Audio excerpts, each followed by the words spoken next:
Hi, everyone.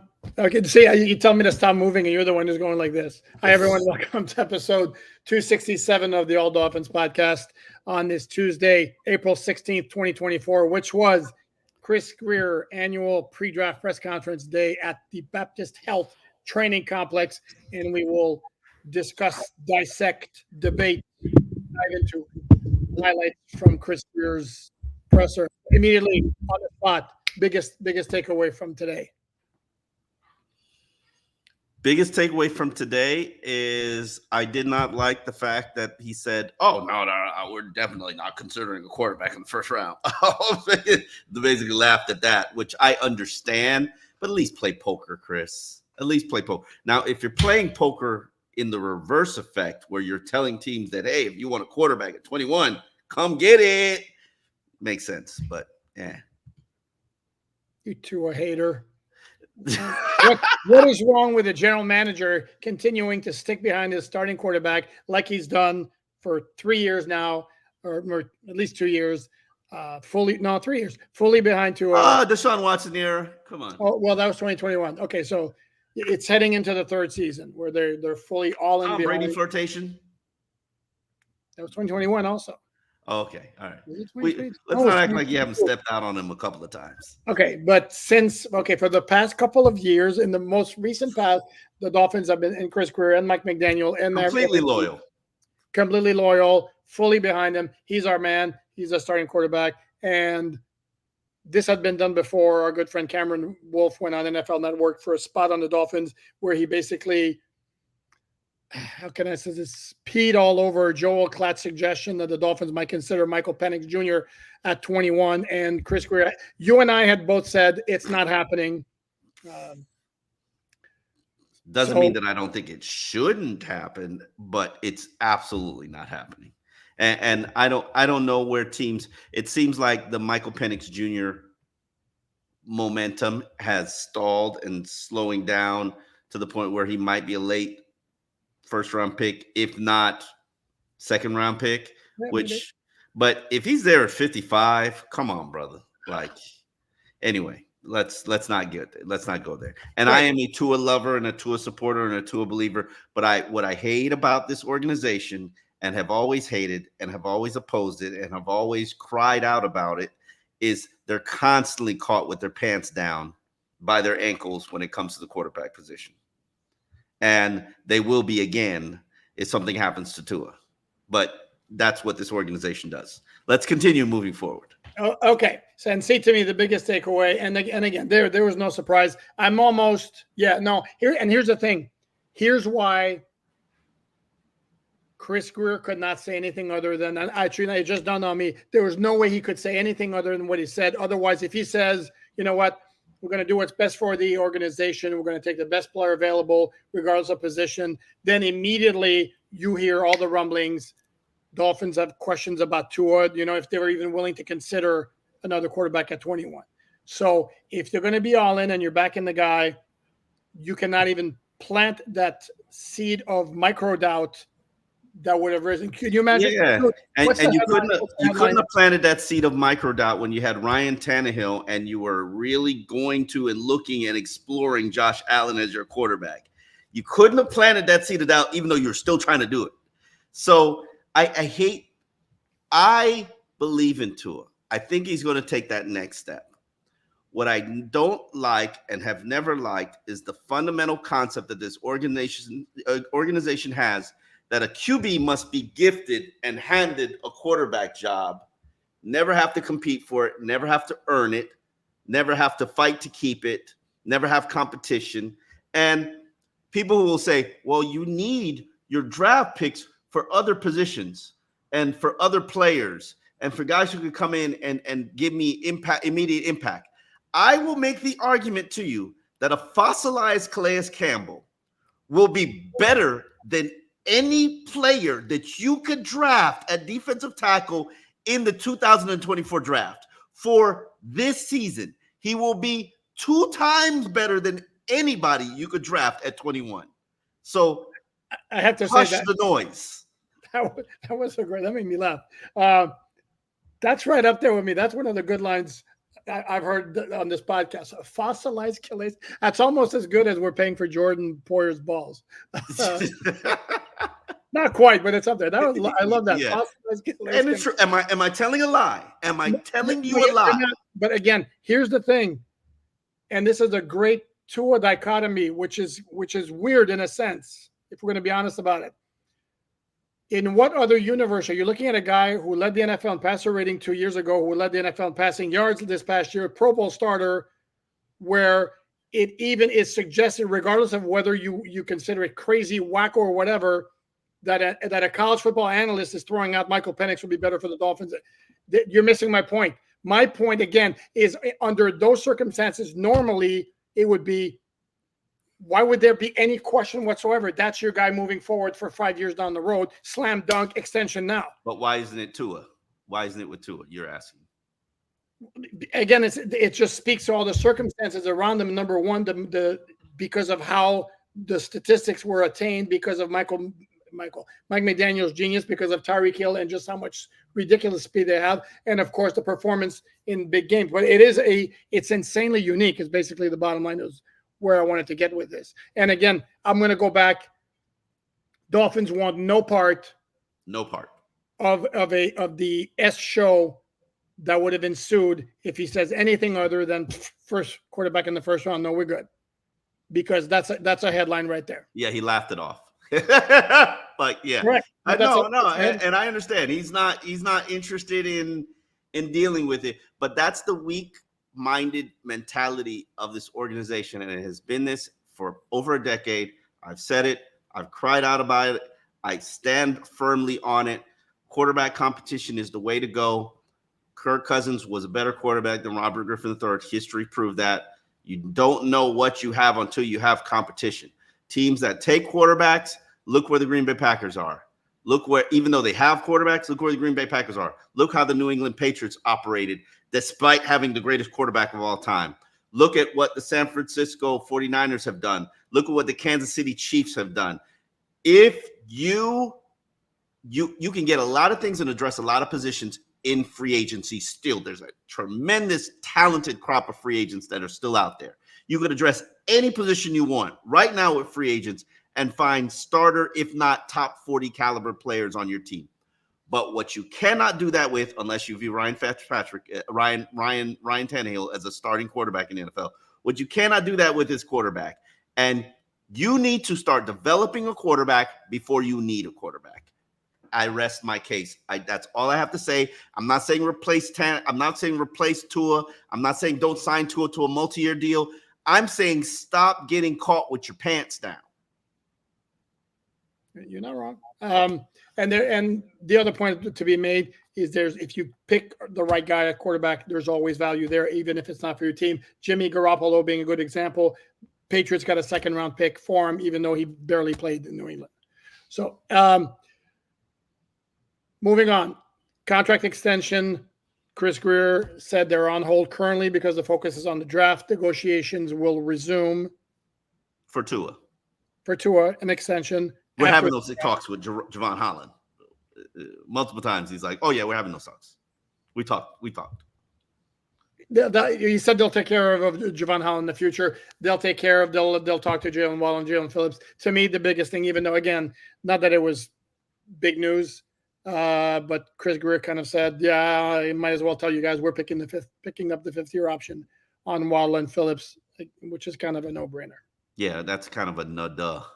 I think maybe Jalen Phillips was maybe a question mark because he's coming off an injury. But when you know Jalen Phillips and you know how hard he works and you know what his body looks like, sorry to all those Dolphin fans who don't actually know what people's bodies looks like. No offense.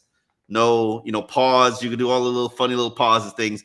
But Jalen Phillips has a tremendously chiseled body because he works very, very hard on it. And it's like I've seen pro athletes my whole life. He might have the best body pause of just about everybody that I've ever covered. And that includes a lot of great players. It's up there. Yeah, the dude's cut. The dude is cut. Yeah. So he works like. Oh, yeah. The other thing that was interesting, though, when Grier was asked about Jalen Phillips' comments, I would call him, and you called him too, his misconstrued comments when he says, I'm shooting to be healthy for 2024. That doesn't specify the start of the season. Grier kind of shot back at that. Basically, he says, well, Dr. Phillips can say that all he wants. I'm not big on putting timetables, so we can maybe hold off on that a little bit. Doing the math, Bradley Chubb had reconstructive surgery the first week of January. That's a 9-month at the minimum. We moved from Jalen Phillips a bit. No. I'm just saying. Jalen Phillips at the start of the season, he'll be 9 months. The question is, can an Achilles get healed and have you back on the football field in 9 months? Remember, Cameron Wake suffered his earlier. Is that a fact? You must have read that on si.com/NFL/Dolphins, where I wrote about Jalen Phillips with the Cameron Wake precedent. Suffered on October 29th, 2015. October 29th, that's a month before Jalen Phillips suffered his. Which was November 24th, 2023.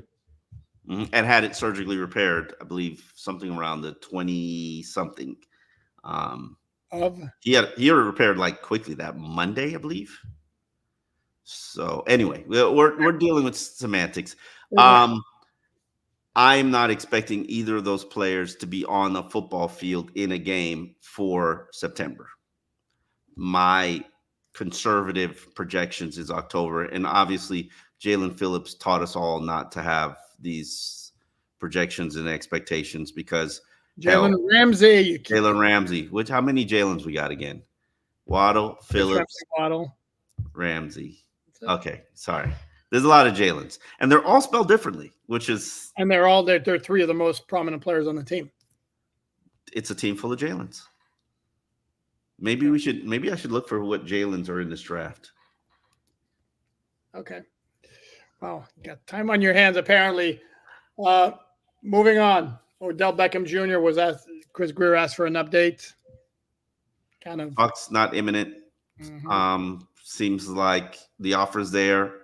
If he wants to accept it, he accepts it. If not, he doesn't. I looked at those comments from the standpoint because clearly, if you look at the roster, wide receiver still remains a need unless they're just going to really gas up the tight end position, which is a possibility. But then you still need a receiver just in case one of the two goes injured.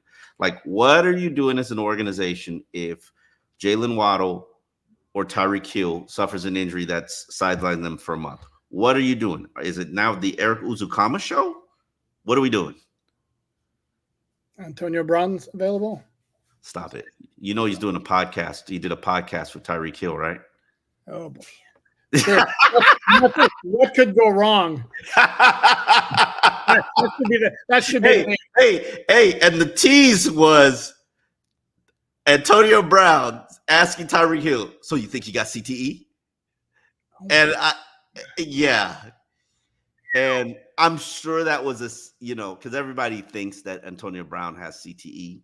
And I'm pretty sure, I think he's even teased out he might have got it from that hit that he took with, I believe, Vontaze Burfict. Perfect. Yeah. Perfect. Yeah. Perfect. Yeah. And, God bless Antonio Brown and what he's going through. But apparently now he has a podcast, and one of his first subjects just so happens to be Tyreek Hill, who actually thinks Antonio Brown is one of the greatest receivers of NFL history. And I can understand where he comes from. Yeah, I mean, he was pretty damn good. Yeah. Dolphins remember what he did to him in the 2016 playoff game. That was the wrong cleats game, just so you know. Okay. It's still an 18-point loss in the playoff game. Anyway.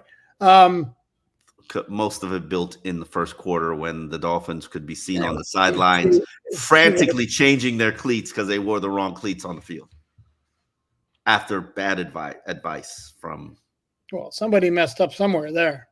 Yeah, the cornerbacks couldn't move. That became an infamous game that got blamed on the equipment people because they told the players to wear a something inch spike. I can't know the specifics of it. When they got to the field, yeah, it worked because the field was frozen. It's hard. But they couldn't change directions. While you know what the Pittsburgh Steelers were wearing? Like sneakers. So Oh, so the cleats were getting stuck in the turf. Okay. correct. Anyway, my read on the Beckham thing. Let's go back because we're talking about Odell Beckham here. Is simply Odell wants more money than Dolphins are willing to give him, and Dolphins are more than happy to wait him out. And who's to say he's not signed? Dolphins are not signing him in June. When he says nothing is imminent, June 1st is not imminent. Yeah. I think that this is a draft where you're possible. I did find something. This is the second thing that I found very interesting from Chris Grier's press conferences. In most drafts, and I'm disappointed I didn't get the opportunity to ask this questions, but we get so many few questions and opportunities in sessions like this. In this draft, Chris Grier has always said, you're always 1 or 2 picks off from what you think you need in order to get one of the elite players. Chris Grier said, I believe that he and most teams have 15 to 16 first round legitimate players who have first round grades in the draft. I'm going to start doing research to try to figure out and summarize what those 15 players are. Caleb Williams. Sorry. Yeah, that's one. Okay. You got another one? Marvin Harrison Jr. Marvin Harrison Jr. That's 2. Malik Neighbors. Yes. Would you like to continue? Romeo Dunze. Yeah.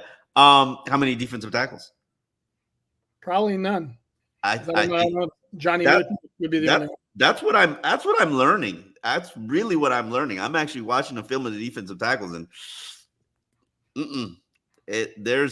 and I kind of asked Chris Grier that question, like, did the fact that you signed half a dozen defensive tackles, was that an indicator that you don't like what you see available in this draft, primarily at 21? He was like, no, I kind of thought, he's like, this is Anthony Weaver. This is the things that he wants. And these are players who had great value and they wanted to be here, which is, everybody always wants to be here.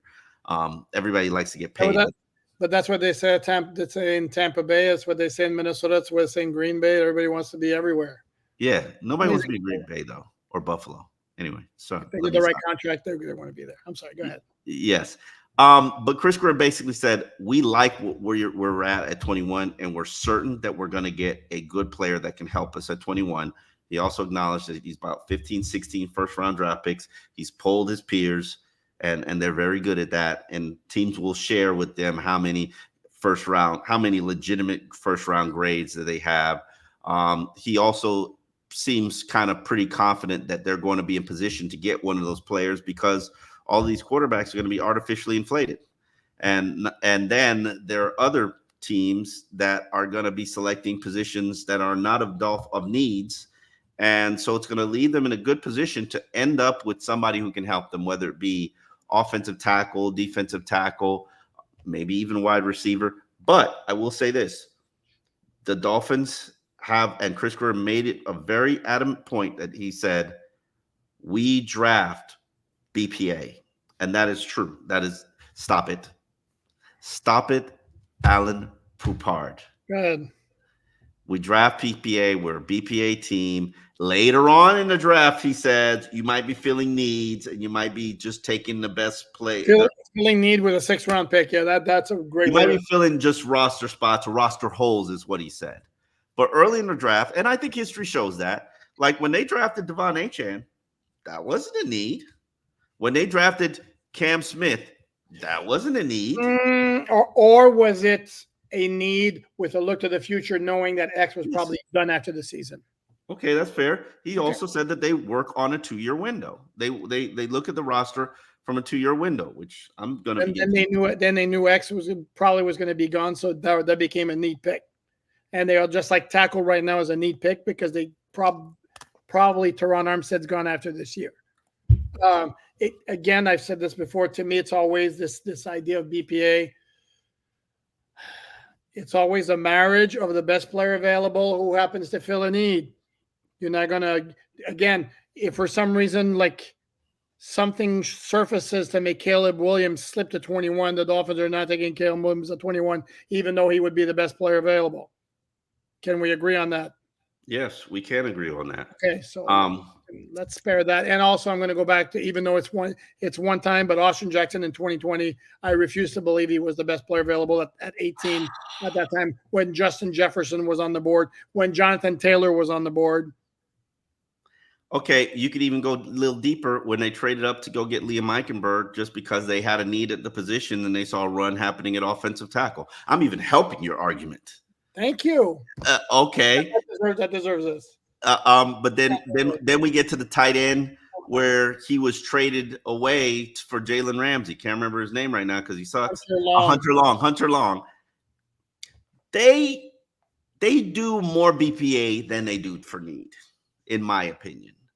But that's yes, that's everybody. every team. That's my thing. It's like, and it's almost that it's funny, we were having this discussion when you stepped out of the media room to go listen to part of the audio specifically about that term BPA, and our good friend Perks is he whatever hair he had left, or no, actually he's got hair now. Sorry, full head of hair, yeah. But he's pulling his hair out with this, and to me, it's almost like nobody's going to say we draft for need because then you're going to be accused of reaching for a player. So obviously, and the other thing too is there's so much turnover in the NFL from year to year that what you want to build is a foundation of as much value at every position as possible.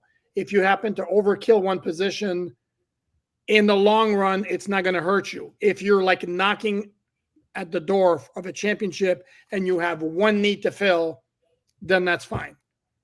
Like the Baltimore Ravens who went out and got Derrick Henry. That was one major need to fill. Sorry. Okay. No, but you understand what I'm saying? Like, just because you draft, for example, if they draft a wide receiver right now in the first round at 21, I think that's a very strong possibility. Okay. But chances are you're not going to get full max value out of him as a rookie because Hill and Waddle are going to eat up most of the targets.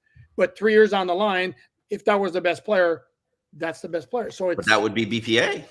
Correct, but this is why it's better to always go with the BPA than the need again, unless if the Dolphins were, let's say, a starting caliber cornerback away from the Super Bowl, from being legitimate big time Super Bowl contenders, go get that cornerback no matter what for the one shot this time.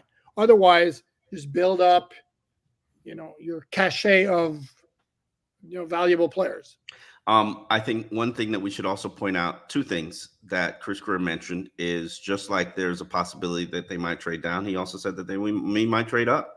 There are conversations that we have. Oh yeah, there are conversations. I know, but this is me being skeptical. Yeah, I mean, I think everybody wants to trade down now, which makes it easier to trade up. It could be like the Deion Jordan draft, where hell, they didn't need to go up, but the value was just there. They were just like, why not?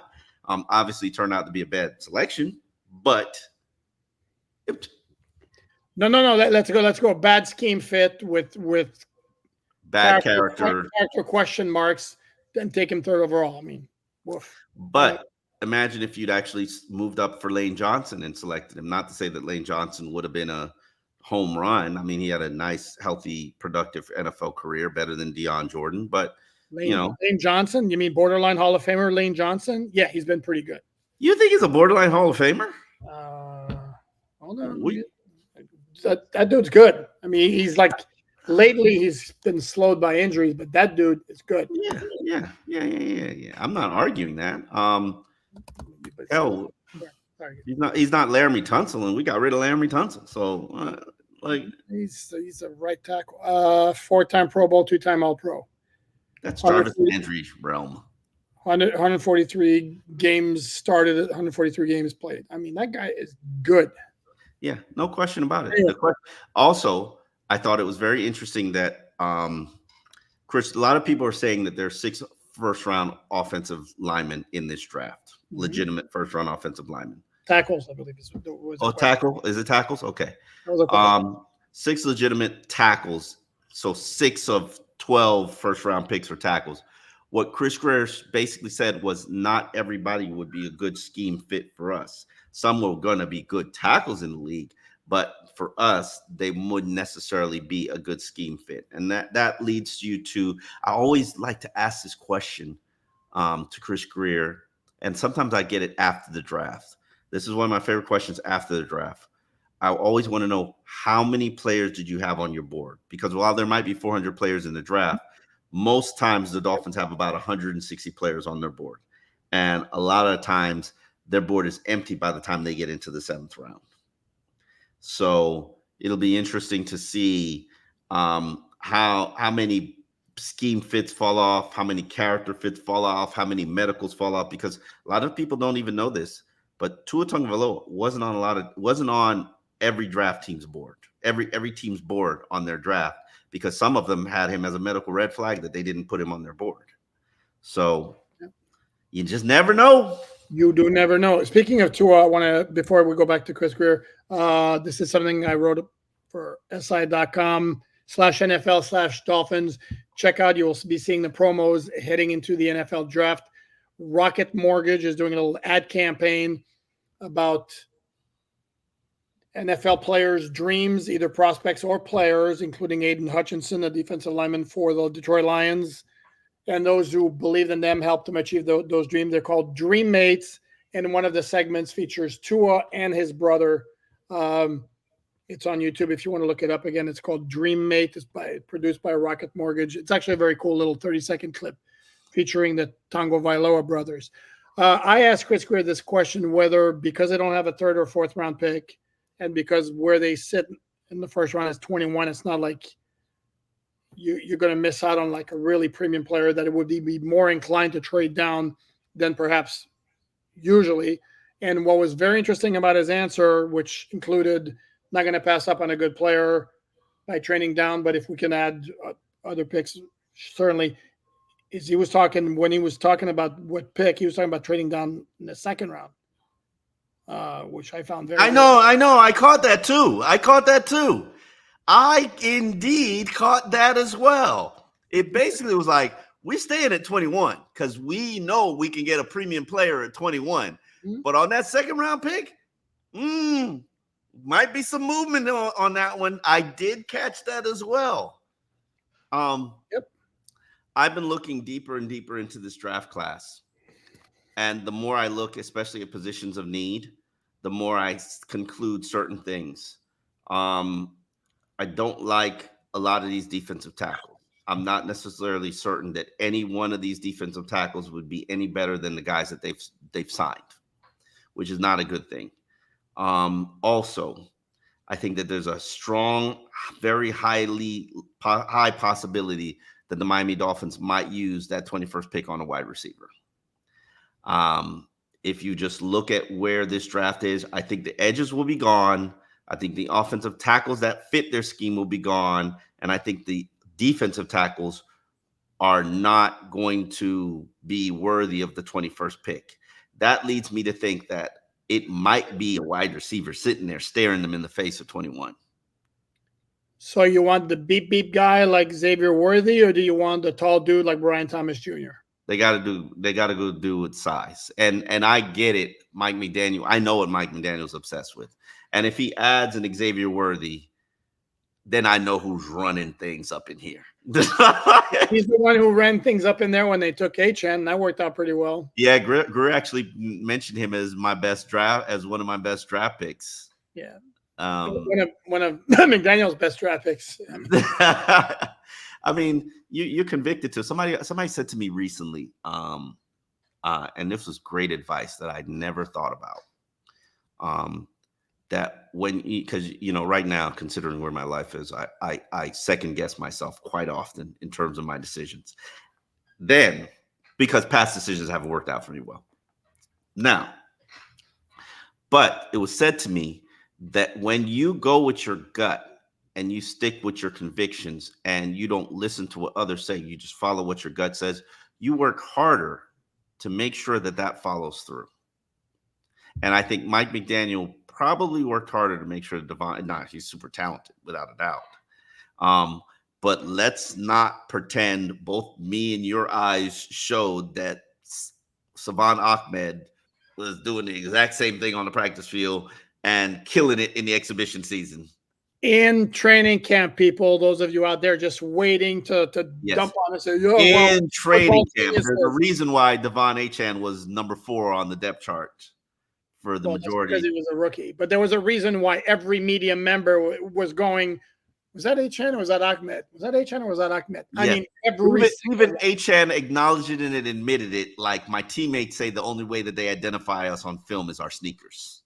Because you on coach's film, you can't tell who is who until you look at the sneakers, because one of them wore like bright yellow, bright orange sneakers. was Savant. And this is where the big difference between practical speed and game speed. Like Devon Achan's ridiculous, absurd game speed didn't really show up in practice, because no matter how you cut it, those guys are not going full blast like they do in a game. And speaking of Achan, let's address Bodygate again. No, he didn't. He didn't add 35 pounds of muscle as some. I want to hear what you have to say, because go ahead. I mean, come on. Like, are we? You guys think he was like this last year? No, he wasn't. He was still had a strong upper body. Did he add some muscle? Yeah, maybe a little bit. But this notion that all of a sudden he's now the incredible bulk at running back with in addition to his speed, I understand. No, but here's the thing. I understand. And my last point on this, I get it. If you're a fan, it's the offseason. You're looking for things to get excited about. And the notion that H.N. could be bigger, stronger, faster, bigger, stronger, faster. Well, Kanye there. I don't know if you noticed that. Thank you. That notion that, there'll be a drastic difference in terms of that. Let's hope he's the same as he was last year with that stupid speed, basically. And this is where, a lot of Dolphin fans, they got upset with me. They're very angry. All I do is poo-poo on their happiness. I've seen H.N. with his shirt off a number of times, because that's where we live. We are in the locker room. We see them with their shirts off. He's not a scrawny guy. So this fan base thinking like, oh, this guy's a twig.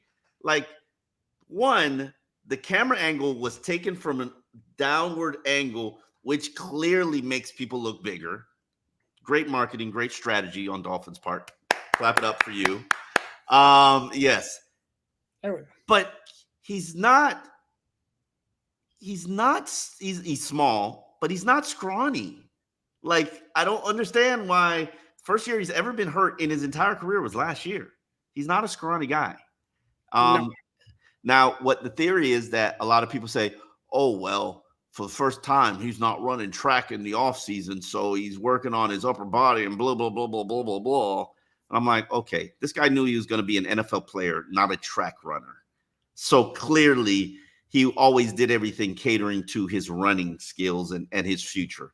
So, listen, could he have potentially put on 5 pounds of muscle in the offseason? Absolutely. So did Connor Tanner. And how did that pan out for him? Connor. Damn, I always do that. And it's nothing drastic. I'll give you another one. This is before your time. For those of you watching who are old enough to remember, if you remember Lamar Thomas, you should know him because he played at the University of Miami. No, I'm not joking. Lamar Thomas in a football uniform, if you're watching the game on TV or from the press box or from the stands, looked like this. Yeah. And then one time I'm in the locker room and the dude takes off his equipment and takes off the T-shirt and he is cut. I mean, he's got like muscle boobs. That's how cut he is. And I was like, holy crap, whatever happened to this guy here? I mean, so yeah, don't let appearances always fool you like that. Devon H.N. always had a very strong upper body, strong looking upper body. Mm-hmm. And God bless you, Dolphin fans, because you support this podcast and your rabid excitement for your team is really appreciated. But trust me, he's no bigger than it was last year. He's always been cut like that. You just don't see him with his shirt off. So yeah, sorry to poo-poo your excitement. Now that you think he's going to be Derrick Henry. Yeah, you didn't do poopar their excitement. You did poo-poo their excitement. All right. Okay, that's when you know it's time to wrap it up. Yeah. We've got more on Chris Grier. Tomorrow we'll have some draft talk for you on whatever we want to call this podcast. Look at that. See, he was about to warn me. No, it's the old Dolphins. We're working through the name, people. Like, it is what it is. Understand these things take time. So we'll figure it out. But you know how to find our work, Poupard? si.com/NFL/Dolphins. We have a special guest talking draft tomorrow, Omar. Remember?